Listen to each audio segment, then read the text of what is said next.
पाकिस्तान तहरीक-ए-इंसाफ के चेयरमैन इमरान खान के साथ अटक जेल के अंदर पहली मरतबा जो वकला का वफद है उसने मुलाकात की और ये बहुत बड़ी खबर बनकर सामने आई है, क्योंकि ये जब से पाकिस्तान तहरीक-ए-इंसाफ के चेयरमैन जेल के अंदर कैद हुए हैं तब से लेकर अब तक पहली मरतबा ऐसा हुआ है कि वकला का पूरा वफद पाकिस्तान तहरीक-ए-इंसाफ के चेयरमैन के साथ मुलाकात करने में कामयाब हुआ। इससे पहले सिर्फ एक वकील जाया करता था, इससे पहले या मुंशी जाया करते थे, या इससे पहले जो पाकिस्तान तहरीक-ए-इंसाफ के चेयरमैन की जो बहनें हैं वो उनसे मुलाकात के लिए जाया करती थी, उनकी अहलिया जाया करती थी, अलग-अलग जाने दिया जाता था, एक से ज़्यादा बंदा नहीं जाने दिया जाता था। लेकिन अब पहली मरतबा ऐसा हुआ है कि पूरे वफद ने, जो वकला का वफद था, वो पाकिस्तान तहरीक-ए-इंसाफ के चेयरमैन के साथ मुलाकात करके आया और उन्होंने आकर जो बाहर बातें बताई हैं, जो उन्होंने खबरें दी हैं पाकिस्तान तहरीक-ए-इंसाफ के चेयरमैन का, जो उन्होंने पैगाम पाकिस्तानी कौम को सुनाया है, तो यकीन जानिए कि उसने पूरे पाकिस्तान की सियासत के अंदर बड़ी हलचल मचा दी है। सिर्फ हलचल नहीं मचा दी है बल्कि उसके साथ साथ जो पाकिस्तान तहरीक-ए-इंसाफ को क्रश करने वाली ताकतें थीं, जो सियासतदान थे, जो लोग थे, जो पीडीएम थे, उनकी जितनी मेहनत थी, जितना उनका काम था, उस सारे के ऊपर भी अब पानी फिरता नजर आ रहा है। क्योंकि जो बातें पाकिस्तान तहरीक-ए-इंसाफ के चेयरमैन ने पाकिस्तानी अवाम के लिए की हैं और फिर वकला ने आकर वो मीडिया के ऊपर आकर बता दी हैं, तो यकीन जानिए कि उसके बाद अब इनकी काम पे टांगना शुरू हो चुकी हैं। ये लंदन के अंदर भी बैठे हुए थे, इनको समझ में नहीं आ रहा कि अब हम क्या करें, क्योंकि इन्होंने जो कुछ करना था वो कर लिया, इन्होंने जितना बदनाम करवाना था करवा लिया, इन्होंने जिस तरह पार्टी को तोड़ना था तोड़ लिया। लेकिन उसके बावजूद अब तक जो सिचुएशन है, जो हालात है, उन हालात के अंदर जिस तरह पाकिस्तान तहरीक-ए-इंसाफ के चेयरमैन की दिन दुगनी रात चौगनी उनकी जो शोहरत है उसके अंदर इजाफा हो रहा है, उनकी जो फैन फॉलोइंग है उसके अंदर इजाफा हो रहा है, उनका जो वोट बैंक है उसके अंदर इजाफा हो रहा है, तो ये सारी चीज़ें अब आकर इस नुक्ते के ऊपर खड़ी हो गई हैं कि उनकी जो मेहनत थी आखिर वो किस खड्डे लाइन लगी है, आखिर वो किस कोने में जाकर लगी है, किस कोने खुदरे के अंदर जाकर छुप गई है। मरियम नवाज इतनी कोशिश करती रही, इतना प्रोपोगंडा करती रही, नवाज शहबाज शरीफ ने जो वो जितनी भी मशीनरी इस्तेमाल कर सकता था उसने वो इस्तेमाल कर ली, मगर अब तक इस वक्त तक वो काम नहीं कर पाए हैं कि जिस काम के लिए उन्होंने सब कुछ किया था, वो रिजल्ट हासिल नहीं कर पाए हैं कि जो रिजल्ट हासिल करने के लिए उन्होंने सारी मेहनत की थी, सारी साजिशें की थी, सारी कोशिश और सारा काम किया था। तो अब जो खबरें सामने आई हैं बड़ी दिलचस्प है। आज की इस वीडियो के अंदर मैं आपको कुछ खबरें बताने जा रहा हूं जो आज के हवाले से बड़ी अहम है और पाकिस्तानी कौम को उसके बाद अंदाज़ा हो जाएगा कि पाकिस्तान की सियासत इस वक्त इस मकाम के ऊपर खड़ी हुई है। वकला ने आकर बड़े वाज़ेह तौर के अंदर ये बताया, 40 मिनट तक ये भी रिकॉर्ड बना कि 40 मिनट तक पाकिस्तान तहरीक-ए-इंसाफ के चेयरमैन के साथ वकला की मुलाकात चलती रही और उस मुलाकात के अंदर बड़े अहम फैसले भी किए गए और बड़ी अहम मशावरत भी की गई है। और जो ज़्यादा मज़े की बात है वो ये है कि पीडीएम की मुकम्मल तौर पर नींद हराम हो चुकी है। अब जो खबरें सामने हैं वो मैं आपको बताता हूँ, मगर उससे पहले हम सबको अल्लाह तबारक व तआला के हजूर गिड़गिड़ा कर ये दुआ करने कि हमारे पाक परवरदिगार हमारे मुल्क के हालात के ऊपर रहम फरमा, हमारे मुल्क का अगला वज़ीर आज़म उस शख्स को बना के जिससे ये पाकिस्तानी कौम बड़ी ज़्यादा मोहब्बत करती है और वो भी पाकिस्तान से और पाकिस्तानी कौम से बड़ी ज़्यादा मोहब्बत करता है। अगर आप भी हमेशा की तरह हम सबके साथ मिलकर इस दुआ में शामिल होना चाहें तो कमेंट सेक्शन के अंदर आमीन ज़रूर लिख दीजिएगा। मैं मुश्किल हैदर और आप देख रहे हैं आपका मोस्ट फेवरेट चैनल बगा फैक्ट्स। नाज़रीन ग्रामी, ये जो तारीख रकम हुई है कि पाकिस्तान तहरीक-ए-इंसाफ के चेयरमैन के साथ जो वकला का एक पूरा वफद था, जो पूरी टीम थी, उसको मिलने की इजाज़त दी गई, तो उसके बाद अब बड़ी ज़्यादा अहम तरीन खबरें सामने आई हैं। यानी कि सबसे पहले जो वकला ने बाहर आकर बात की है, अभी पूरा वफद था, इन्होंने आकर बताया कि 40 मिनट तक हमारी पाकिस्तान तहरीक-ए-इंसाफ के चेयरमैन के साथ बात होती रही, मुलाकात होती रही और उस दौरान वो बड़े वेल कॉन्फिडेंट भी थे, बड़े पुरएतमाद भी थे, पहले से ज़्यादा वो एक्टिव भी थे और बड़े खुश लग रहे थे। उनके चेहरे के ऊपर परेशानी नज़र नहीं आ रही थी, उनके चेहरे के ऊपर किसी किस्म की थकावट, किसी किस्म का पछतावा नज़र नहीं आ रहा था, कोई प्रेशर, कोई दबाव नज़र नहीं आ रहा था, उनके चेहरे के ऊपर किसी किस्म की मलामत नज़र नहीं आ रही थी। वो बड़े हशाश बशाश भी थे और बड़े कॉन्फिडेंट भी थे और वो पाकिस्तान के हालात के ऊपर बड़ी गहरी नज़र भी रखे हुए थे, क्योंकि उनको वहाँ पर अखबार डेली बेसिस के ऊपर पहुँचाया जा रहा है। जेल हुकाम की जानिब से वो अखबार पढ़ते हैं और उनको पता चलता रहता है कि पाकिस्तान के अंदर सिचुएशन क्या बनी हुई है, पाकिस्तान के अंदर हालात क्या हैं। तो वो पाकिस्तान के हालात के ऊपर भी डिस्कशन करते रहे, सियासी अमूर पर भी डिस्कशन करते रहे हैं, जो कानूनी लाहे अमल है अगला मुस्तकबिल का उसके ऊपर भी डिस्कशन करते रहे हैं। तो उनको कहीं से भी कमज़ोर नहीं पाया गया, उनको कहीं से भी खौफज़दा नहीं पाया गया, उनको कहीं से भी डरा हुआ नहीं पाया गया, उनको कहीं से भी झिझका हुआ या झुका हुआ नहीं पाया गया। उनका जो एतमाद है वो पहले से ज़्यादा बहाल हो चुका है, पहले से ज़्यादा मजबूत हो चुका है और वो पहले से ज़्यादा कॉन्फिडेंट है, पहले से ज़्यादा वो खुशो-खुर्रम है। अब इसके बाद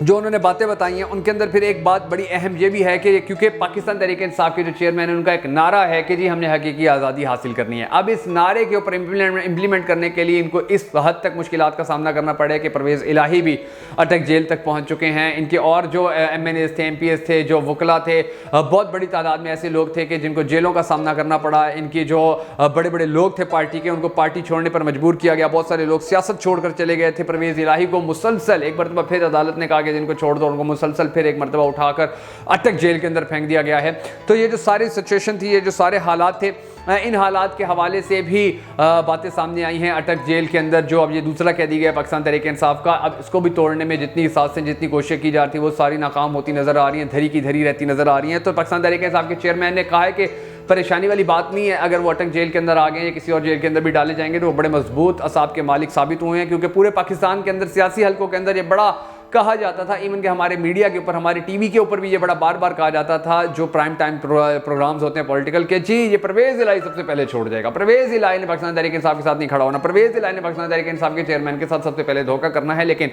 आखिर तक खड़े होने वाले बंदों में से अब तक कोई आउट अगर नहीं हुआ है तो वो पाकिस्तान तहरीक इंसाफ का साथ देने वालों में से सिर्फ परवेज इलाही है, जो बड़ी मजबूती से खड़ा हुआ है, जेलों के अंदर जा रहे हैं, मुकदमात बर्दाश्त कर रहे हैं, टॉर्चर बर्दाश्त कर रहे हैं, ब्लैकमेलिंग बर्दाश्त कर रहे हैं, दबाव बर्दाश्त कर रहे हैं, प्रेशर बर्दाश्त कर रहे हैं, गालियां बर्दाश्त कर रहे हैं, इंसल्ट बर्दाश्त कर रहे हैं, सेल्फ रिस्पेक्ट की डिस्ट्रक्शन वो बंदा बर्दाश्त कर रहा है। उसका जो करेक्टर असैसिनेशन का लेवल है वो आसमान तक पहुंचा दिया गया, उसके करेक्टर असैसिनेशन को बड़ी हद तक ले जाया गया, मगर वो बंदा टूटा नहीं है, वो खड़ा हुआ है, बड़ा डट के खड़ा हुआ है। जितने भी अंदाजे लगाए गए थे, जो भी खबरें दी जाती रही थी, वो सारी झूठ की झूठ साबित हुई हैं। तो अब ये परवेज इलाही भी अटक जेल के अंदर पहुंचे हुए हैं। इसके बाद जो दिलचस्प सिचुएशन है वो ये है कि जी पाकिस्तान तहरीक इंसाफ को क्रश करने के लिए आपको बड़ी अच्छी तरह पता है कि जब ये 14 सियासी जमातों का इत्तेहाद था और फिर नून लीग ने हुकूमत बना ली थी पीडीएम के सर के ऊपर और ताकतवर हल्कों के सर के ऊपर, तो फिर उन्होंने सबसे पहले एक काम किया और उसके बाद दूसरा काम किया। जो अहम तरीन काम उन्होंने अपने लिए किया, 11 अरब के जो केसेस थे वो ख़त्म करवा लिए, नैब के अंदर से अपने सारे केसेस उठवा लिए, FIA के अंदर से अपने नाम कटवा लिए, अपनी औलादों के नाम भी कटवा लिए। अभी हमजा सलमान शहबाज के सारे केस माफ़ हो गए,